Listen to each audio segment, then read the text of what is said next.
मठ मंदिरों को मुक्त कराने का जो अभियान है, ये हिंदू मुस्लिम का विषय नहीं है। ये भारत के संविधान, भारत की संप्रभुता, भारत की स्वतंत्रता और विदेशी आक्रांताओं का विषय है। पहली बात तो ये कि जो हमारे स्वतंत्रता संग्राम सेनानी थे, वो केवल हमको भौतिक रूप से आज़ाद नहीं कराना चाहते थे, हमको सांस्कृतिक रूप से भी आज़ाद कराना चाहते थे, हमको आध्यात्मिक रूप से भी स्वतंत्र कराना चाहते थे। वो चाहते थे कि हम संपूर्ण रूप से स्वतंत्र हो जाए। अब अगर हम तो स्वतंत्र हो गए, लेकिन अगर हमारे मठ मंदिर आज भी स्वतंत्र न हो पाए तो फिर किस बात की स्वतंत्रता?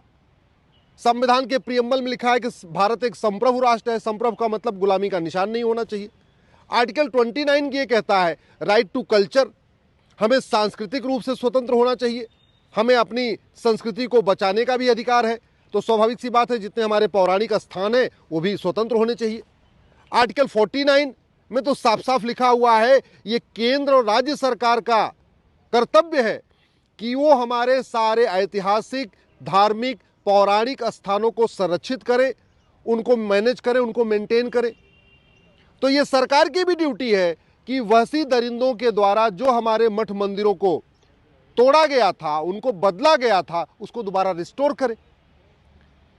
मठ मंदिरों को मुक्त करने का अभियान ये केवल हिंदू मुस्लिम नहीं, ये राइट टू कल्चर का मामला है, ये राइट टू आइडेंटिटी का मामला है, ये राइट टू इंडिपेंडेंस का मामला है, ये राइट टू सोवरेंटी का मामला है, ये हमारी संप्रभुता का मामला है।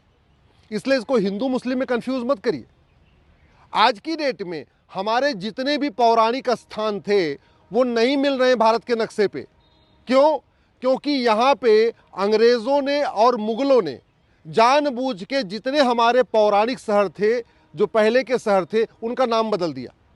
अब नाम बदल दिया तो वो मिलते नहीं है, जबकि हमारे महाभारत में उनका वर्णन है, हमारे उपनिषद में उनका वर्णन है, हमारे सत्यार्थ प्रकाश में उसका वर्णन है, हमारे भगवत गीता रामायण में उसका वर्णन है, लेकिन वो शहर नहीं मिलते हैं। फिर हमारे बच्चों को ये जब कहा जाता है कि रामायण महाभारत काल्पनिक घटना है तो उसको मान लेते हैं। इसलिए जो गुलामी के दौरान हमारे शहरों के नाम बदले गए, उनको रिस्टोर करना ज़रूरी है।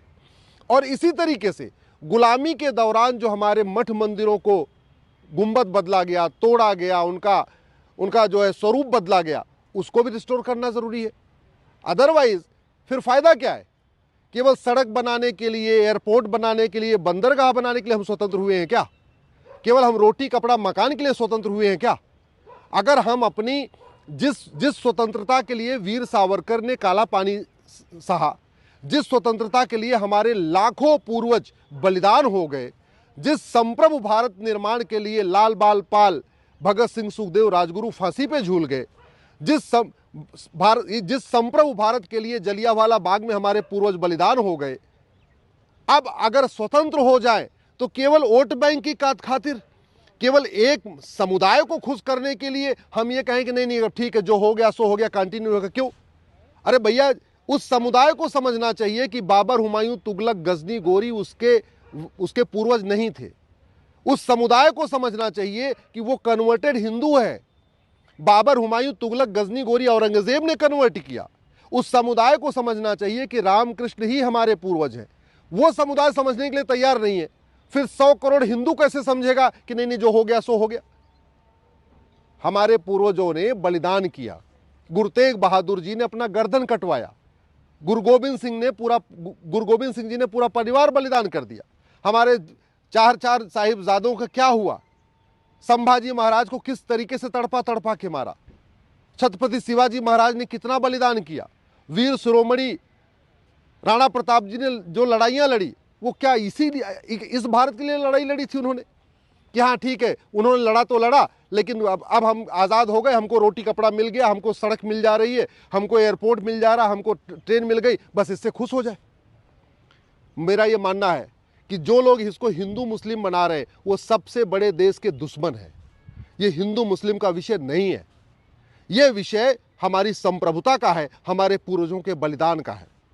अगर छत्रपति शिवाजी महाराज के भारत में रहते हुए यहाँ औरंगजेब के नाम की या और भी वहशी दरिंदों के नाम की सड़क, मोहल्ले, गलियां हैं, तो इसका मतलब हम छत्रपति शिवाजी महाराज को अपना मुंह दिखाने लायक नहीं है। अगर यहाँ पे गुरु तेग बहादुर जी के और अपने गुरु गोबिंद सिंह जी के रहते हुए हम अगर वैसी दरिंदों के नाम पे सड़क मोहल्ले गलियां लेके बैठे हुए हैं तो वास्तव में हमें उनको पूजा करने का अधिकार नहीं है, उनको माला पहनाने का अधिकार नहीं है। मैं बार बार कह रहा हूं, जब तक गुलामी का नाम नहीं मिटेगा, जब तक गुलामी का निशान नहीं मिटेगा, तब तक गुलामी की सोच नहीं मिटेगी। और केवल एक मजहब को खुश करने के लिए कि ठीक है जो हो गया सो हो गया, जौहर हुआ तो हुआ, हमारे पूर्वजों को तड़पाया गया तो तड़पाया गया, छोड़ दो। क्यों छोड़ दें? किस बात के लिए छोड़ दें? अगर स्वतंत्र भारत में कलम का उपयोग करके, संविधान का उपयोग करके हम अपने मठ मंदिरों को मुक्त नहीं करा सकते, तलवार तो चलाना नहीं है, लाठी डंडा तो लेके चलना नहीं है, बलिदान तो करना नहीं है, केवल कोर्ट की लड़ाई लड़नी है। अब अगर कोर्ट की लड़ाई भी हम न लड़े तो धिक्कार है हमें, फिर हमें धिक्कार है इस बात का। और फिर संविधान किस बात का? संविधान में तो लिखा हुआ है संप्रभु भारत का निर्माण करेंगे। संप्रभु का मतलब ये न गुलामी का नाम हो, न गुलामी का निशान हो। आर्टिकल 29 में तो लिखा हुआ है हम अपनी संस्कृति को संरक्षित करेंगे। संस्कृति तब संरक्षित रहेगी जब हमारे जो सांस्कृतिक केंद्र हैं, जो हमारे धार्मिक केंद्र हैं, हम उनको रिस्टोर कर पाएंगे। आर्टिकल 49 में तो लिखा हुआ है ये केंद्र और राज्य की ड्यूटी है कि जो हमारे पौराणिक शहर हैं, जो हमारे ऐतिहासिक शहर हैं, जो हमारे धार्मिक प्रमुख केंद्र हैं, उनको रिस्टोर करे, उनको मैनेज करे, उनको मेंटेन करे, उनका रखरखाव करे। तो सरकार अपना ड्यूटी नहीं कर रही समझ में आती है, तो क्या समाज भी अपनी ड्यूटी न करे? और समाज जब इसके लिए लड़े तो समाज को कह दिया जाए तो हिंदू मुस्लिम विषय है। और वैसे भी जो सोच इसको हिंदू मुस्लिम बना रही है, उस सोच ने तो भारत का विभाजन भी करा लिया। क्या भारत का विभाजन होने के बाद वो संतुष्ट हुए क्या? भाई जिन्ना को सेटिस्फाई करने के लिए भारत का विभाजन कर दिया, और उस समय तो एक जिन्ना था। आज की डेट में तो हर जिले में जिन्ना बैठा हुआ है, फिर तो एक एक जिला सब जिन्ना को दे दीजिए। उस समय तो एक बाबर हुमायूं तुगलक गजनी गोरी था, एक औरंगजेब था, अब तो हर जिले में एक बाबर हुमायूं तुगलक गजनी गोरी औरंगजेब पैदा हो गया। पहले तो एक खिलजी था, अब तो हर जिले में खिलजी पैदा हो गया। अब अगर जिस खिलजी ने हमारे नालंदा विश्वविद्यालय को जलाया और वहाँ आज भी बख्तियार खिलजी के नाम पे रेलवे स्टेशन है और वहाँ आज भी शहर है, उसका हम नाम इसलिए न बदलें कि नहीं एक समुदाय नाराज हो जाएगा, तो धिक्कार है हमें, धिक्कार है हमें। अरे भाई सीधी सी बात है, खिलजी के वंशज यहाँ थोड़ी बचे हुए जो हम खिलजी के वंशजों को सेटिस्फाई कर रहे। बाबर हुमायूं तुगलक गजनी गोरी के वंशज थोड़ी यहाँ बचे हुए जो हम उनको सेटिस्फाई कर रहे। जो यहाँ पे हैं वो सारे हिंदू थे। अब अगर वो हिंदू बाबर हुमायूं तुगलक गजनी गोरी खिलजी को अपना पूर्वज मानते हैं तो उसमें हमारी कोई गलती नहीं है। कायदे से उनको समझाने की ज़रूरत है जो मठ मंदिरों को रिस्टोर करने का विरोध करते हैं, जो यहाँ पे बाबर हुमायूं तुगलक गजनी गोरी के नाम पे सड़क मोहल्ले गलियां चल रही हैं उनको बदलने का विरोध करते हैं। उनको समझाने की ज़रूरत है, उनके घर वापसी के लिए अभियान शुरू करना चाहिए। उनको समझाना चाहिए कि तुम यहीं के रहने वाले हो, 6-7 पुश्त पहले तुम यहीं हिंदू ही थे, ये उनको बताने की ज़रूरत है। हिंदुओं को ये नहीं बताना चाहिए कि नहीं एक काम करो, जो हो गया सो हो गया, ठीक है, जौहर हुआ तो हुआ, गुरु तेग बहादुर जी का सर कटा तो कटा, गुरु गोविंद सिंह के साहिबजादों को दीवार में चिनवाया तो चिनवाया, संभाजी महाराज को 40 दिन तड़पा के मारा तो मारा, लेकिन जो हो गया सो हो गया। क्यों? किस बात के लिए? हम क्या इसी बात के लिए स्वतंत्र हैं? मेरा मानना है ये भारत का संविधान है। संविधान कहता है कि कोर्ट के जरिए हमें अपने मठ मंदिरों को मुक्त कराने का अधिकार है और ये हमारा नैतिक अधिकार भी है। हम वीर शिवाजी के वंशज हैं, हम वीर सावरकर के वंशज हैं, हम गुरु तेग बहादुर के वंशज हैं, हम गुरु गोविंद सिंह के वंशज हैं, हम छत्रपति शिवाजी महाराज के वंशज हैं। हमारे पूर्वजों ने तो इतना बड़ा बलिदान किया और हम इतना भी नहीं कर पा रहे।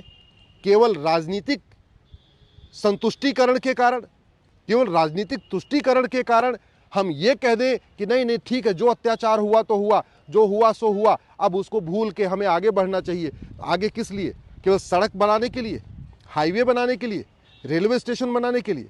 फिर किस बात की रही? उन्होंने फिर तो उनका बलिदान व्यवहार बेकार चला गया, उनका फिर इतना बड़ा उनका त्याग, फिर तो हमारे वीर सावरकर जी का काले पानी की सज़ा बेकार हो गई।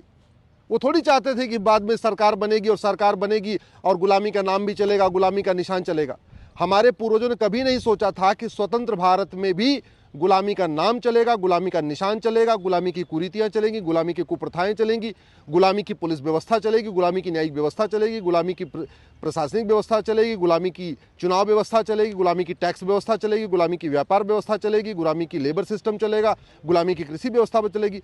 इसलिए उन्होंने इतना अपना बलिदान नहीं किया था। उन्होंने सोचा था एक संप्रभु भारत बनेगा, एक स्वतंत्र भारत बनेगा, भारत अपना पुराने गौरव को प्राप्त करेगा। उन्होंने कभी ये नहीं सोचा था वोट बैंक की खातिर सही बात को कहने पे भी लोग उसको अलग तरीके से देखेंगे।